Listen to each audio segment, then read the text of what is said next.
Ever since the events that took place on the 7th of October 2023, Israel has been going full-on on their unrelenting siege of Palestine, specifically the Gaza Strip, with hundreds upon thousands of brave souls from all walks of life protesting and calling an end to the terror campaign, with even braver souls from Palestine and nearby nations fighting Israel and its allies head-on for well over 80 years now. But even with that, lies have been reaching all over the internet, the news, and practically anywhere to try and undermine the Palestinian struggle, to try and make sure Israel's crimes will forever remain unheard, and to try and convince the next generation that this is all okay. These people are known as Zionists, and for today's video, I will try and debunk all these claims that these people make. Now, before we debunk any of the claims, I just want to say, if you want a history lesson on Israel and Palestine, watch Thing I Care About's videos on that, because I just feel he has done justice to explain the entire situation. Like, seriously, I tried to do a little history section here, but like, I just couldn't. So without further ado, let's begin the debunking. This take usually comes from a good place of heart, which I can deeply respect. But the problem is that this creates a fake idea of both sidism, or false balance. This is done to both create as much nuance as it can, and to also end the conversation before it even starts. It plays the idea that Israel and Palestine are two equal nations on equal ground, throwing bombs at each other equally, when that's not the case at all. Israel is a colonizer supported by major powers like the United States, the European Union, and much more. And Palestine is a colonized nation fighting to stay independent, and legally, it does not even have a military. More on that later. Now, I will not deny the fact that innocent Israelis are being hurt by this conflict, and that's bad. And on screen right now are the Israelis who have been killed during this. Now let's look at the Palestinian death count and... yeah. In just the span of a year and a half, Israel has murdered well over 50,000 Palestinians. What makes it worse is that majority of them were children. And what makes this even more worse, if it wasn't already, this isn't even all the deaths. This is just post 7th of October. This does not account for the occupation that has been going on since 1948, or people who have gone missing. Now, back to what I was saying with Palestine doesn't even have an army. What makes this claim of both sides even worse is that, yeah, Palestine legally does not have an army. It has militant groups and a national authority which, in practice, acts more like a police force rather than an actual functioning army. There is no war going on in Palestine, since the nation itself can't even defend itself in the conventional way an army would defend it. It's systematic genocide. That's just the best way to call it. Now, let's look at the definition of genocide. According to Merriam-Webster Dictionary, genocide is the deliberate and systematic destruction of a racial, political, or ethnic group. Already we can see some striking similarities with what Israel is doing to Palestine. But for an even better definition, let's look at what the United Nations has to say. So here's how the Genocide Convention defines the crime of genocide. Genocide means any of the following acts committed with intent to destroy, in whole or in part, a national, ethnical, racial, or religious group as such. A. Killing members of the group. B. Causing serious bodily or mental harm to members of the group. C. Deliberately inflicting on the group conditions of life calculated to bring about its physical destruction, in whole or in part. D. Imposing measures intended to prevent births within the group. E. Forcibly transferring children of the group to another group. A very important part of this definition, which is often not very well understood, is that genocide is a crime that is defined by certain actions being taken with a special type of intent. This is different to other crimes like murder, which are not only defined by actions and intent, but also by result. A murder is not a murder without a dead person, but genocide is different. It's a common misconception that genocide requires killing on a massive scale, in the hundreds of thousands at least. This is simply not the case. In fact, genocide can still be genocide if no one dies, because out of the 5 listed genocidal acts, only one of them actually requires killing to have occurred, and any single one of those acts being carried out is already enough to meet the definition of genocide. Honestly, I don't think I need to show you any footage to prove that what Israel is doing by UN definition is genocide. If you still don't believe me, search it up. It's not a pretty sight, but go ahead, look at the videos where Israel just does genocide right in front of your eyes. Now with this one, we need to figure out what is apartheid and if Israel is committing the crime of apartheid against the Palestinians. Now, apartheid is a system where one race dominates one or more races in a nation with its laws, government, and social structure. Real examples of such cases being apartheid South Africa and Rhodesia. My Indian accent got in it. I meant to say Rhodesia. I'm sorry. Where the minority white settler European populations had total control over every part of those countries, while other races, especially the native African population, had what was basically a police state. Ironically, post-apartheid South Africa is the one bringing Israel to court for the crime of apartheid. Takes a nation who has been through it to call others out for the same crime. Now, is Israel committing the crime of apartheid? And, well, the answer is quite clear. The answer is yes. Some examples of Israeli apartheid are segregation, unequal living standards, denial of emergency services, police crackdowns specifically targeting Palestinians, and more.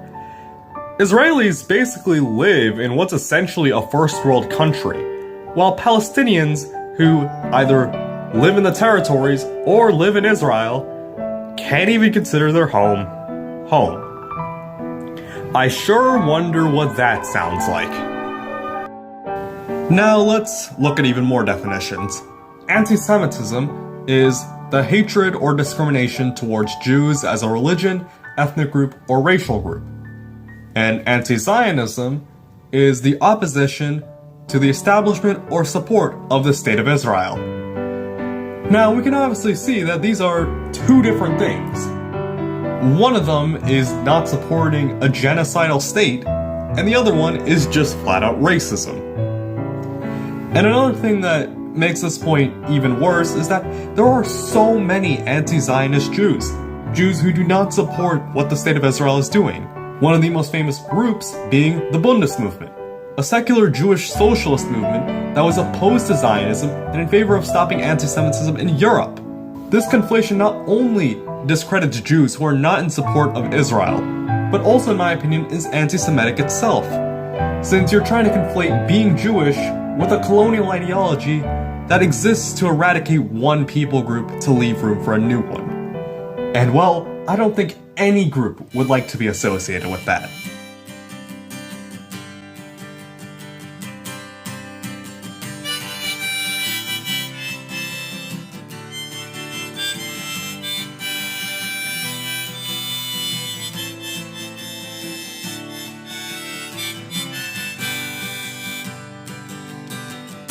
Palestine is a country, Hamas is a militant group. No, Hamas is not Palestine's army, Hamas does not have control over Palestine's governance besides the Gaza Strip, and Hamas was made in 1987, way after the Palestinian struggle, let alone the concept of a Palestinian state to begin with. Tell Starbucks that. Didn't know Hamas were all the children in the rubble, the journalists, and the hospital workers. This is a hypothetical, not reality. Plus, did Ireland and Algeria kill its settlers when they left? Oh no, I just don't understand why this would happen. I sure wonder why did the barbaric Arabs decide one day, overnight, just to suddenly hate Israel? Palestine is the English name of the country. In Arabic, it is Palestine or Philistine.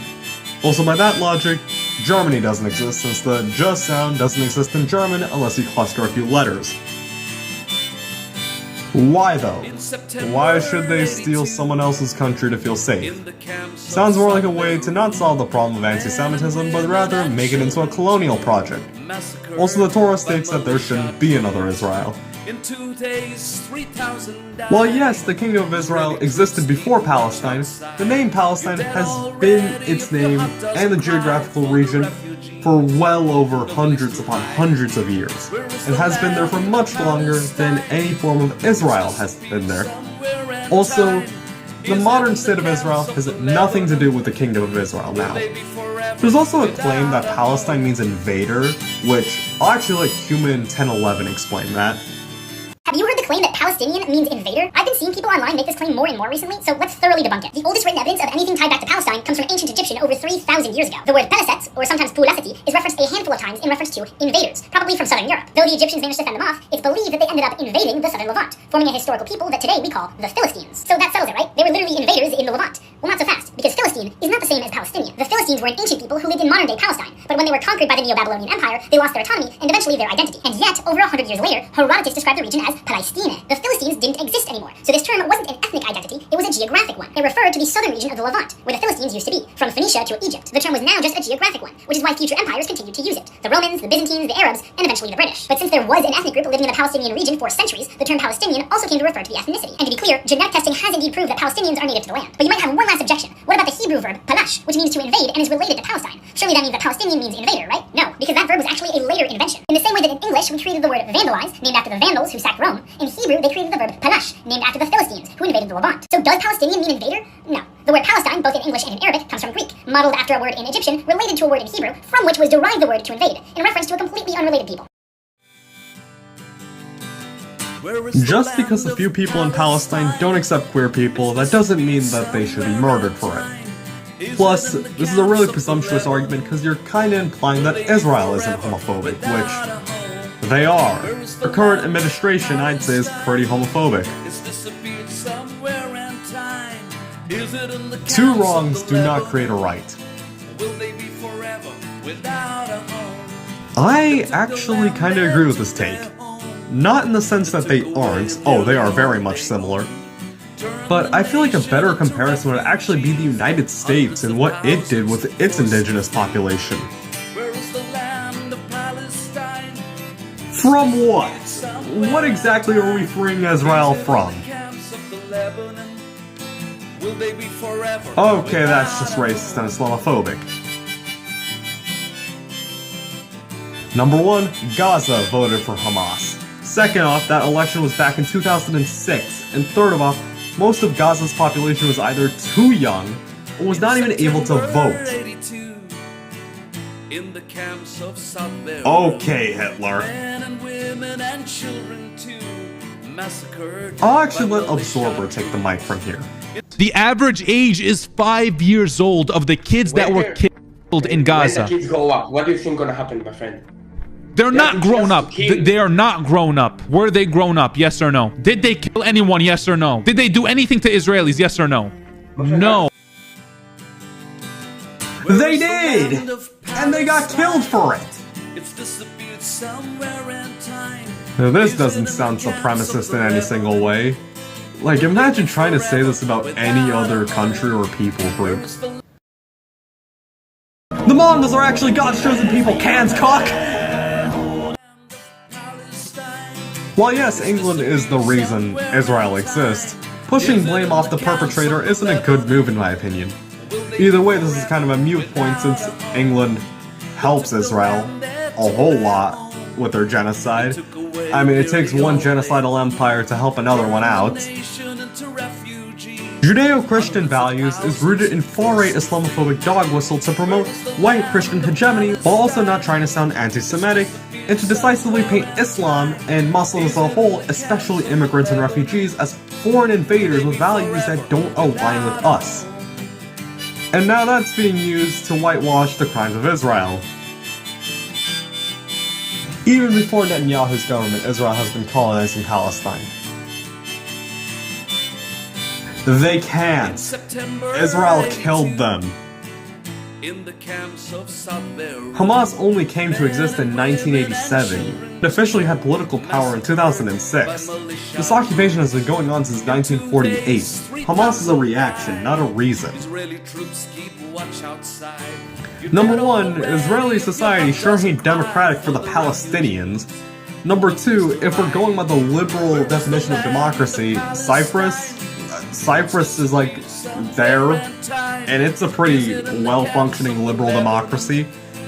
And number 3, if parliaments and elections means democracy, the Middle East actually has a ton of them. By international law, they are. Are you even paying attention to me?